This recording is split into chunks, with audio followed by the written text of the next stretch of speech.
গপ্পপুর লোকালে আপনাদের স্বাগতম। আজকের গল্প সত্যজিৎ রায়ের লেখা তারণী খুড়ো ও বেতাল। সত্যজিৎ রায় জন্মগ্রহণ করেন ২রা মে ১৯২১ সালে আর মৃত্যুবরণ করেন ২৩শে এপ্রিল ১৯৯২ সালে।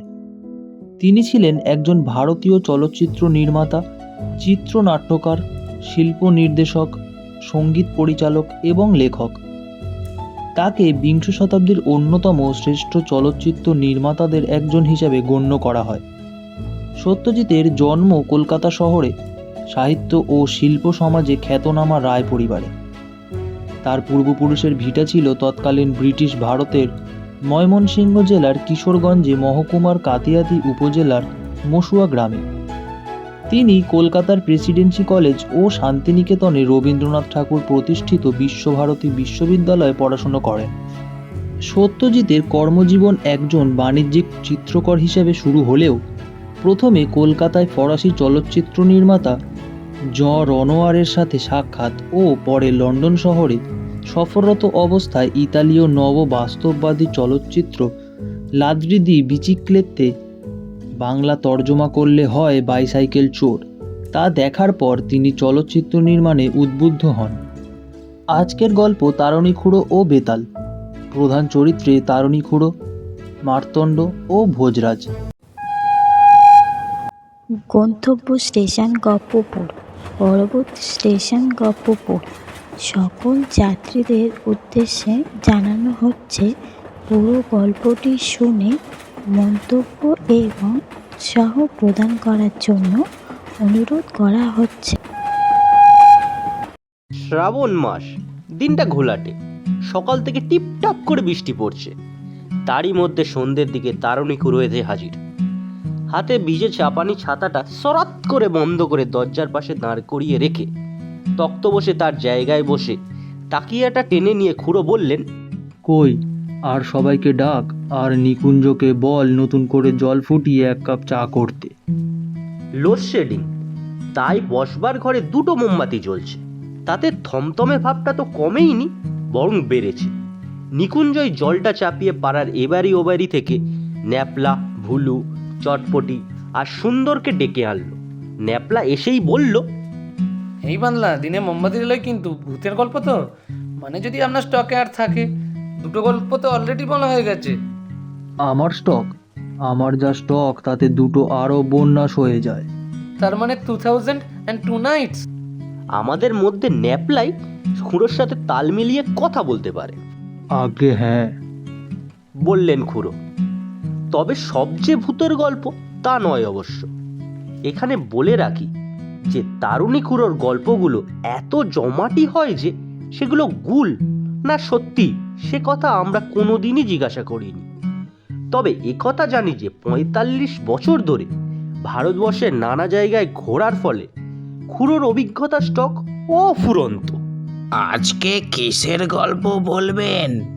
জিজ্ঞেস করলো ভুলু। আজকেরটা ভূতেরও বলতে পারিস, কঙ্কালেরও বলতে পারিস। কঙ্কাল আর ভূত যে এক জিনিস, সেটা তো জানতাম না। বলল ন্যাপলা। তুই আর কি জানিস রে ছোকরা, এক জিনিস না হলেও এক এক সময় এক হয়ে যায়।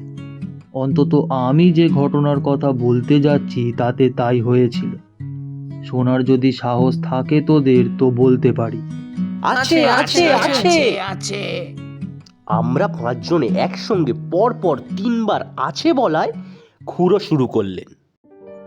আমি তখন মালাবারে এলাচের ব্যবসা করে বেশ 2 পয়সা কামিয়ে আবার ভব ঘুরে কোচিন থেকে গেলুম কোয়েম্বাটোর, সেখান থেকে ব্যাঙ্গালোর, ব্যাঙ্গালোর টু কুর্নল, কুর্নল টু হায়দ্রাবাদ।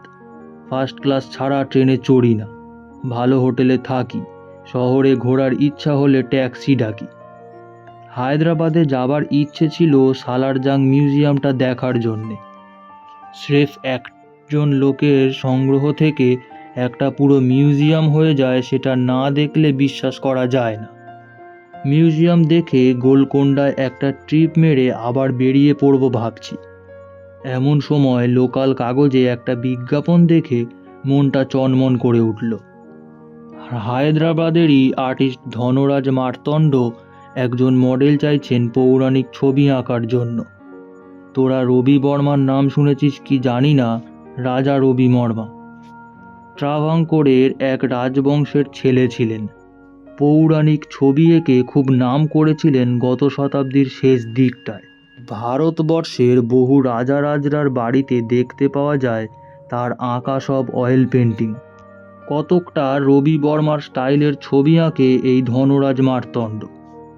আর আমি যখনকার কথা বলছি, বয়স 35 আগে, তখন লোকটার খুব নাম, খুব পসার। তার এই বিজ্ঞাপনটা দেখে বেশ একটা জোরালো প্রতিক্রিয়া হলো। পুরুষ মডেল চেয়েছে, চেহারা ভালো হওয়া চাই, রোজ সিটিং দিতে হবে, উপযুক্ত পারিশ্রমিক দেবে। তোদের তো বলেইছি, সেই বয়সে আমার চেহারা ছিল লাইক এ প্রিন্স। তার উপর ডন বৈঠক দেওয়া শরীর, গায়ে জোব্বা, মাথায় মুকুট আর কোমরে তলোয়ার দিয়ে যে কোনো নেটিভ স্টেটের সিংহাসনে বসিয়ে দেওয়া যায়। যাই হোক, অ্যাপ্লাই করে দিলুম, আর ডাকও এসে গেল 7 দিনের মধ্যে। নতুন খুঁড়ে দাড়ি কামিয়ে ভালো পোশাক পরে দুর্গা বলে হাজির হলুম মার্তণ্ডের অ্যাড্রেসে। বাড়িটা দেখেই মনে হলো এককালে কোনো নবাবের হাবেলি টাবেলি ছিল। চারিদিকে মার্বেল মোজাইক নকশার ছড়াছড়ি। পৌরাণিক ছবিতে যে ভালো রোজগার হয় সেটা বোঝাই যাচ্ছে। উর্দি পরা বেয়ারা এসে আমাকে নিয়ে গিয়ে বসালো একটা সারি সারি চেয়ার পাতা ঘরে। সেখানে জোনা 5 ক্যান্ডিডেট অপেক্ষা করছে, যেন ডাক্তারের ওয়েটিং রুম।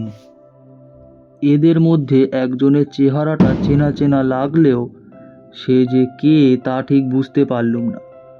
আমি বসার মিনিট খানেকের মধ্যেই সে লোকের ডাক এলো। বেয়ারা ঘরে ঢুকে বিশ্বনাথ সোলাঙ্কি বলতেই চিনে ফেললুম লোকটাকে। ফিল্ম পত্রিকায় এর ছবি দেখেছি, কিন্তু তাহলে আবার চাকরির জন্য দরখাস্ত করা কেন? কৌতূহল হওয়াতে আমার পাশে বসা ভদ্রলোকটিকে জিজ্ঞেস করলুম, আচ্ছা, যিনি এক্ষুনি উঠে গেলেন তিনি বোধহয় একজন ফিল্ম স্টার, তাই না? ভদ্রলোক একটু হেসে বললেন, স্টার হলে কি আর এখানে দেখতে পেতে? হতে চেয়েছিল স্টার, কিন্তু 3টি ছবি পরপর মার খাওয়াতে এখন অন্য রাস্তা দেখছি। ভদ্রলোক আরও বললেন যে সোলাঙ্কি নাকি হায়দ্রাবাদেরই ছেলে, ধনী বাপের পয়সা উড়িয়েছে জুয়া খেলে আর ফুর্তি করে। তারপর বোম্বাই গিয়ে ফিল্মের হিরো হবার চেষ্টায় বিফল হয়ে আবার এখানে ফিরে এসেছে। যিনি এসব খবর দিলেন তিনি নিজেও অবশ্যই একজন ক্যান্ডিডেট। 5 জনের সকলেই মডেল হবার আশায় এসেছেন, তবে তার মধ্যে সোলাঙ্কির চেহারাটাই মোটের উপর ভালো, যদিও যাকে পৌরুষ বলে সে জিনিসটার একটু অভাব। আমার ডাক পড়ল সবার শেষে।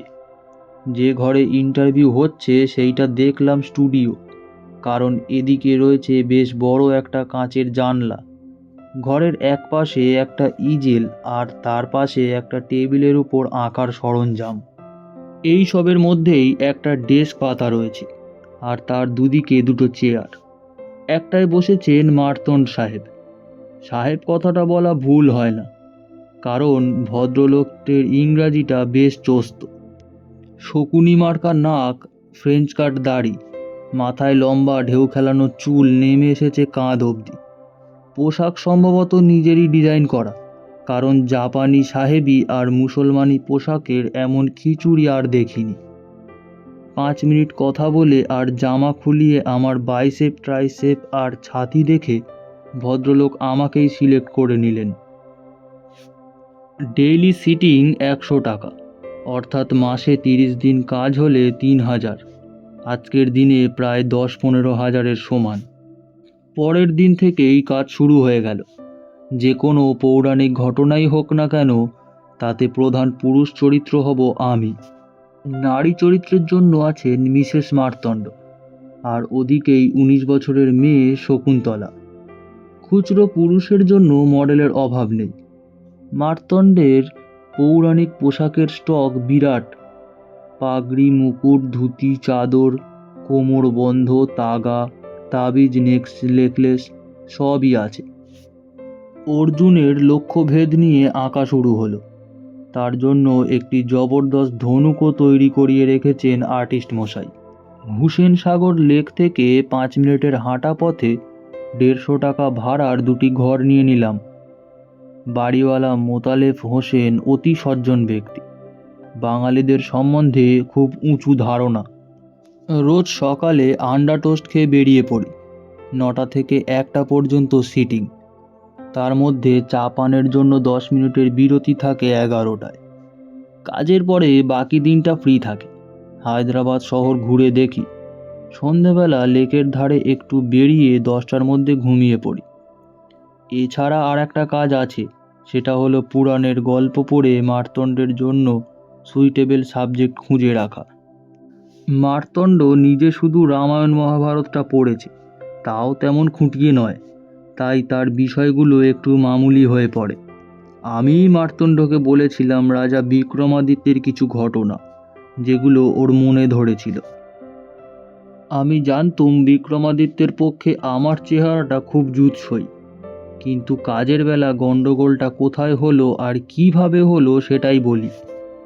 4 মাস একটানা সিটিং দিয়ে 8টা ছবি হয়ে গেছে।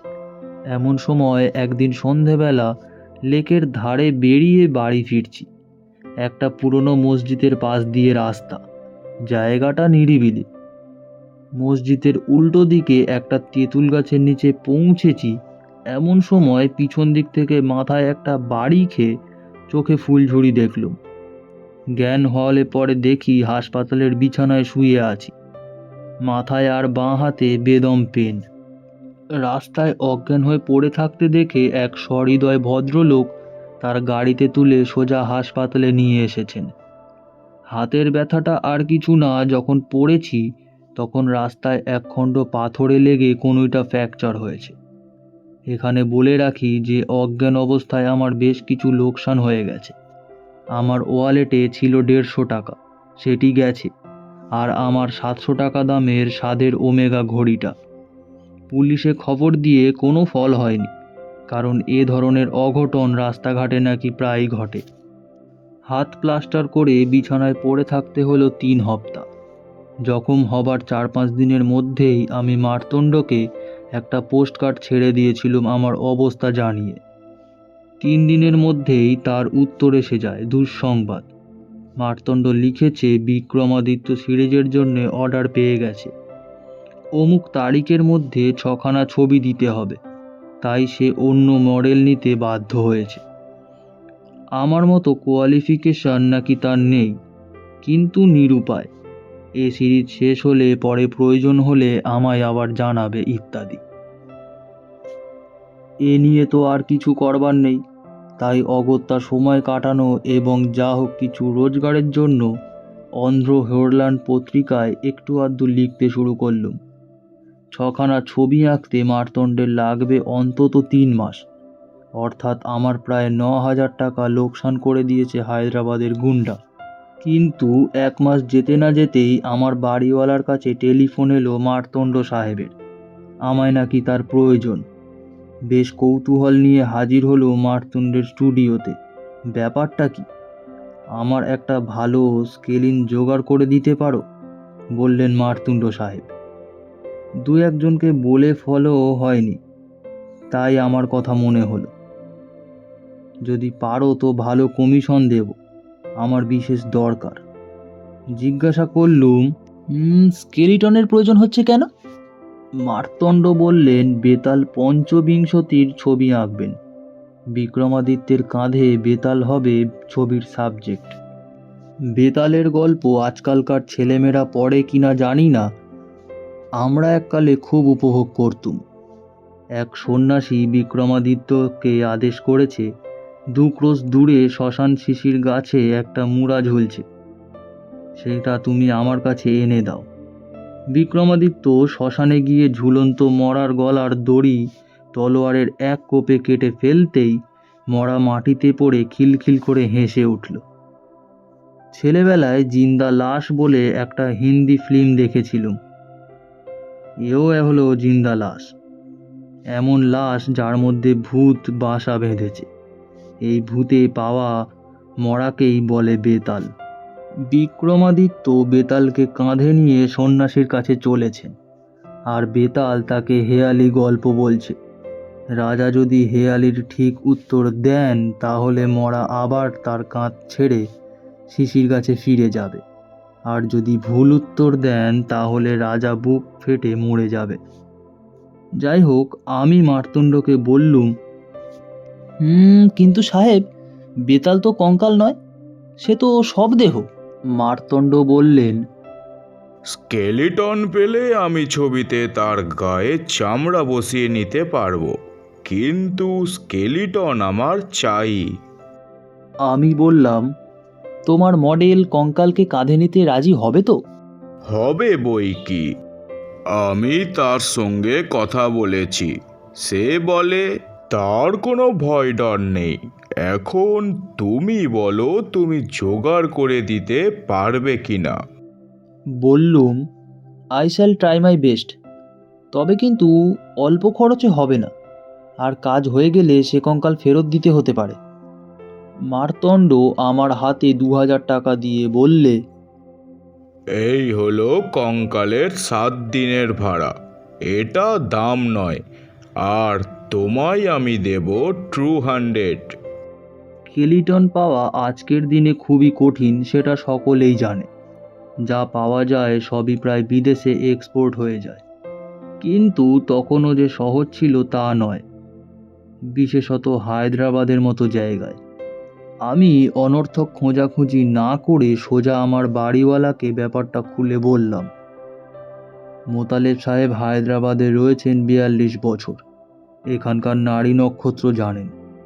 আমার কথা শুনে কিছুক্ষণ ভুঁড়ো কুঁচকে থেকে বললেন, একটা স্কেলিটনের কথা মনে পড়ছে বটে, তবে সেটা আসল কঙ্কাল না যন্ত্রপাতি লাগানো আর্টিফিশিয়াল কঙ্কাল সেটা বলতে পারবো না।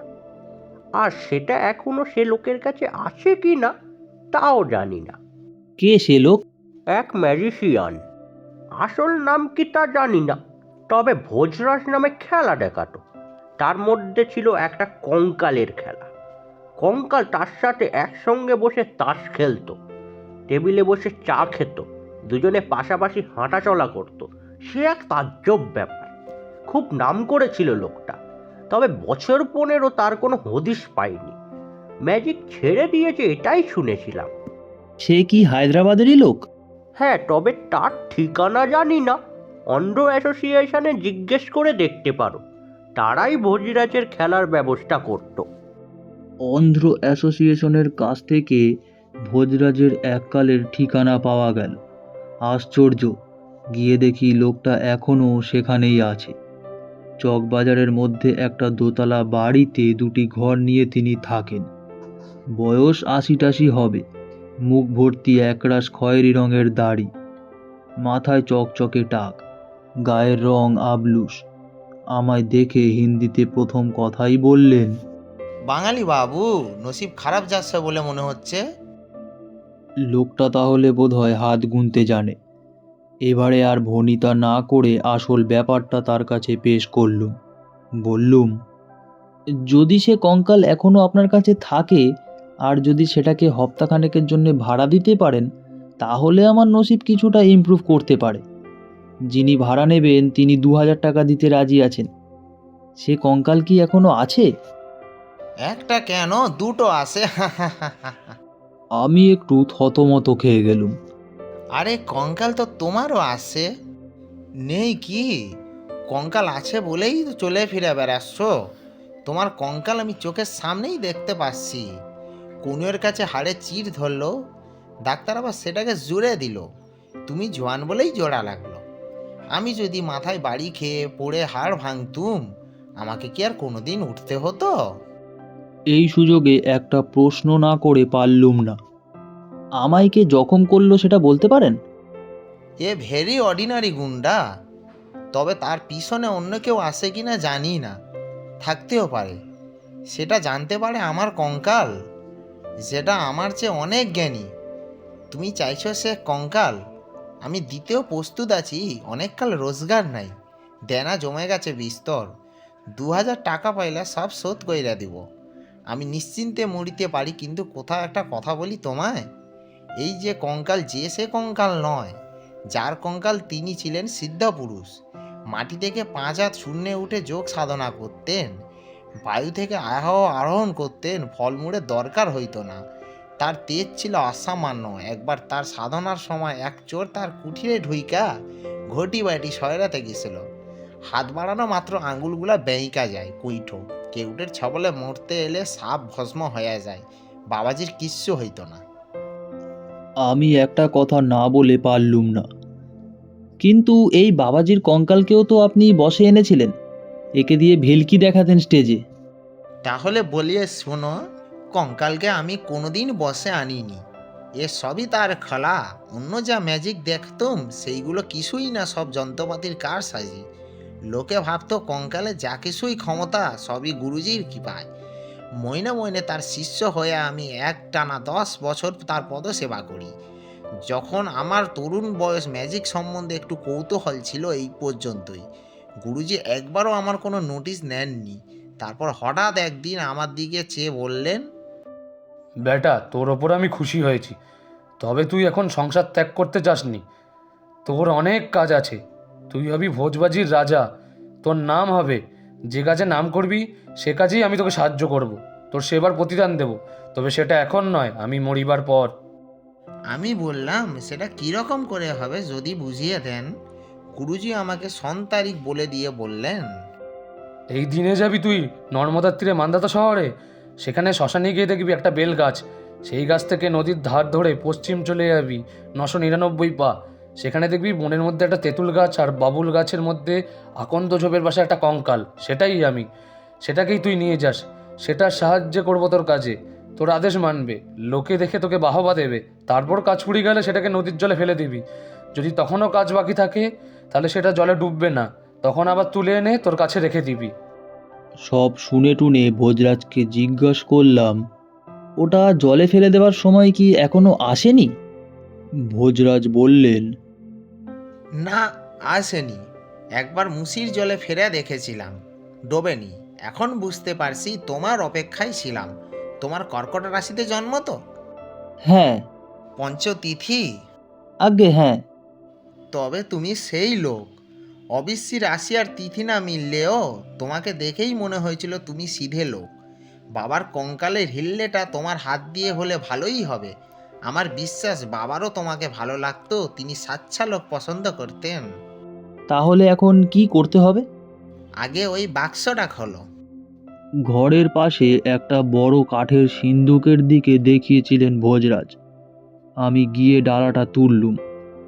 ভেতরে কিংখাবের কাজ করা একটা গাঢ় লাল মখমলমের ওপর হাঁটু ভাঁজ করে কঙ্কালটা শোয়ানো রয়েছে। ভোজরাজ বললেন, ওটাকে তুলে বাইরে আনো। দেখলাম মিহি তামার তার দিয়ে সুন্দর করে কঙ্কালের হাড়গুলো পরস্পরের সঙ্গে পেঁচানো রয়েছে। পাঁচরটা দুহাত দিয়ে জাপটে ধরে কঙ্কালটা বাইরে আনলুম। ভোজরাজ বললেন, ওটাকে দাঁড় করাও। করালুম।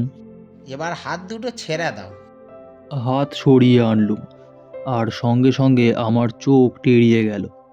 কঙ্কাল নিজে থেকেই দাঁড়িয়ে রয়েছে, কোনো সাপোর্ট নেই। এবার ওটাকে গহর করো।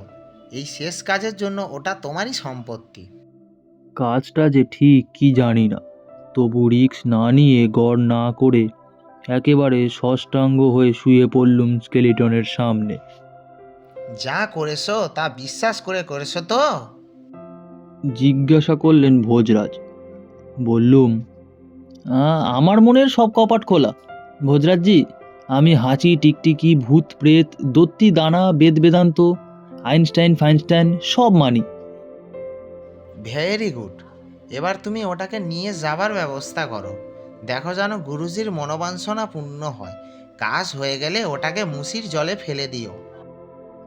কঙ্কাল পেয়ে অত্যন্ত খুশি হয়ে মারতণ্ড আমাকে 200 জায়গায় 500 টাকা বকশিস দিয়ে ফেললেন।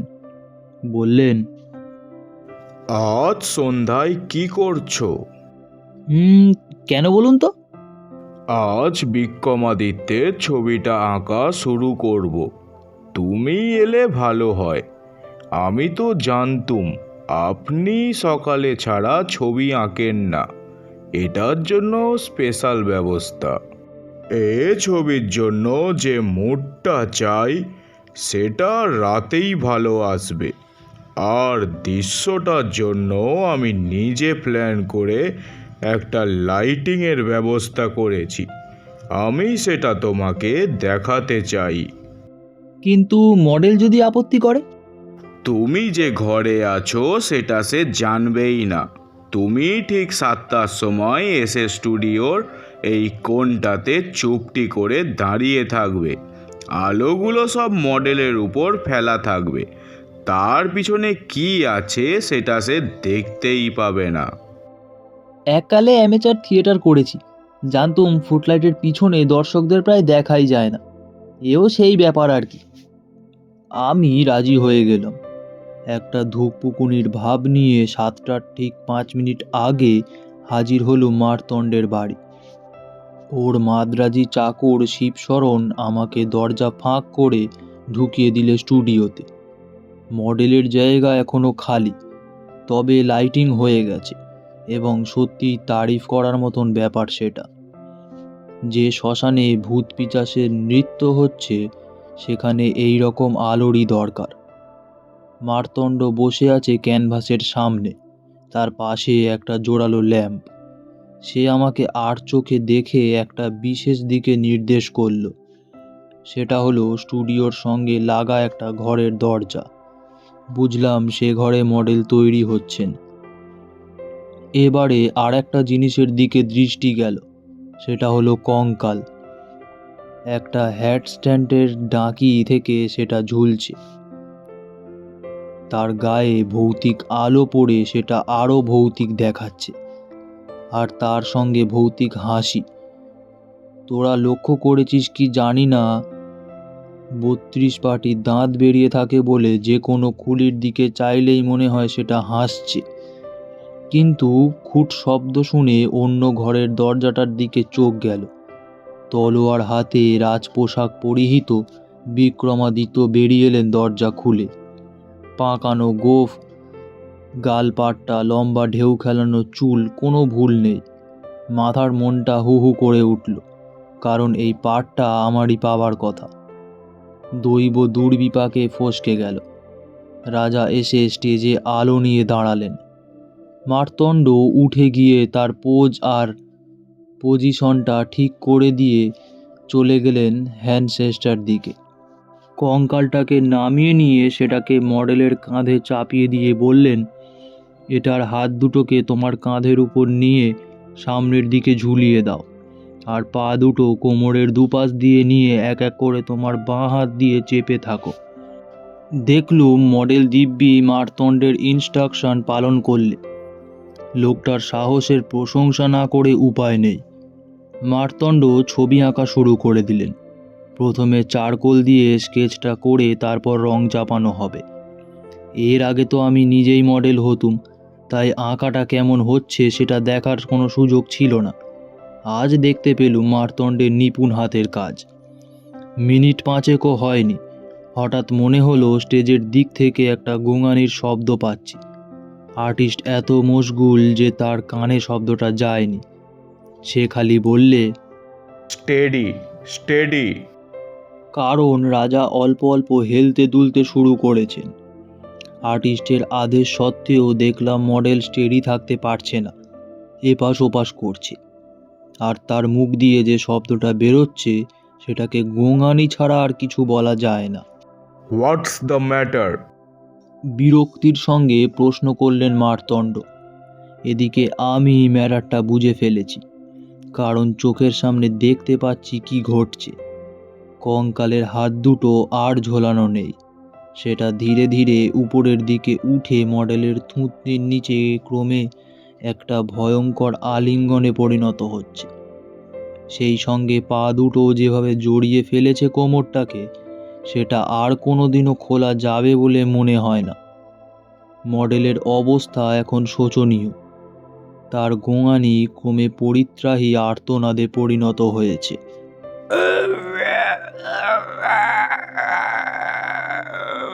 আর সে তলোয়ার মাটিতে ফেলে দিয়ে সমস্ত দেহটাকে ঝাঁকিয়ে দু হাতের সমস্ত শক্তি দিয়ে কঙ্কালের হাত দুটো আলগা করার চেষ্টা করছে। মারতণ্ড একটা চিৎকার দিয়ে দৌড়ে গেছে মডেলের দিকে, কি হয়েছে? কিন্তু দুজনের কম্বাইন্ড চেষ্টা এবং শক্তি প্রয়োগেও কোনো ফল হলো না। মারতণ্ড হাল ছেড়ে দিয়ে টলতে টলতে পিছিয়ে এসে ইজেলটাকে উল্টে ফেলে দিয়ে আমারই পাশে দেওয়ালের গায়ে এলিয়ে পড়ল। আমার কিং কর্তব্য বিমূঢ় ভাবটা যদিও বেশিক্ষণ থাকেনি, কিন্তু তার মধ্যে এই মডেল কাঁধে কঙ্কাল সমেত মাটিতে গড়িয়ে পড়েছে। এদিকে ঘরে গলায় মারতণ্ড বলেছে, ডু সামথিং। আমি এবার এগিয়ে গেলুম মঞ্চের দিকে। আমার কিন্তু ভয় কেটে গেছে এর মধ্যেই, কারণ আমার মন বলছে কঙ্কাল আমার কোনো ক্ষতি করবে না, আমার চেষ্টায় কোনো বাধা দেবে না। কাছে যেতেই এক অদ্ভুত দৃশ্য দেখে মাথাটা ভোঁ করে উঠল। রাজার চুল, গোঁফ, গালপাট্টা, পাপড়ি সবই আলগা হয়ে খসে পড়েছে, আর তার ফলে যে মুখটা বেরিয়ে পড়েছে সেটা আমার চেনা। ইনি হলেন মার খাওয়া ফিল্মের হিরো বিশ্বনাথ সোলাঙ্কি। মুহূর্তের মধ্যে চোখের সামনে থেকে একটা পর্দা সরে গিয়ে সব সত্যিটা বেরিয়ে পড়ল, আর সেই সঙ্গে মাথায় খেলে গেল এক পৈশাচিক বুদ্ধি। আমি সোলাঙ্কির উপর ঝুঁকে পড়ে বললাম, এবার বলো তো দেখি, আমার জায়গাটা দখল করার জন্য আমার মাথায় বাড়ি তুমিই মারিয়েছিলে কিনা? না বললে কিন্তু কঙ্কালের হাত থেকে তোমার মুক্তি নেই। সোলাঙ্কির চোখ ঠিকরে বেরিয়ে আসছে। সে সেই অবস্থাতেই দম বেরিয়ে আসা গলায় বলে উঠল,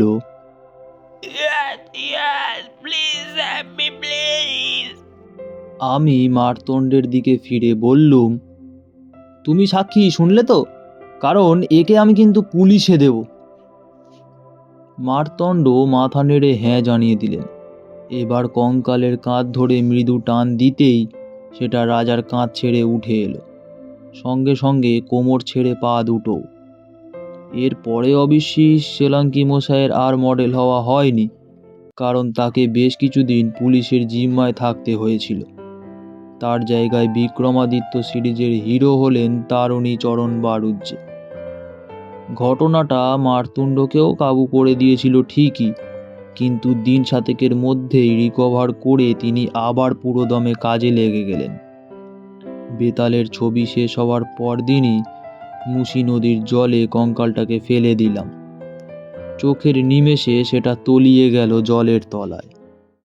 শেষ হলো আজকের নিবেদন সত্যজিৎ রায়ের লেখা তারিণী খুঁড়ো ও বেতাল।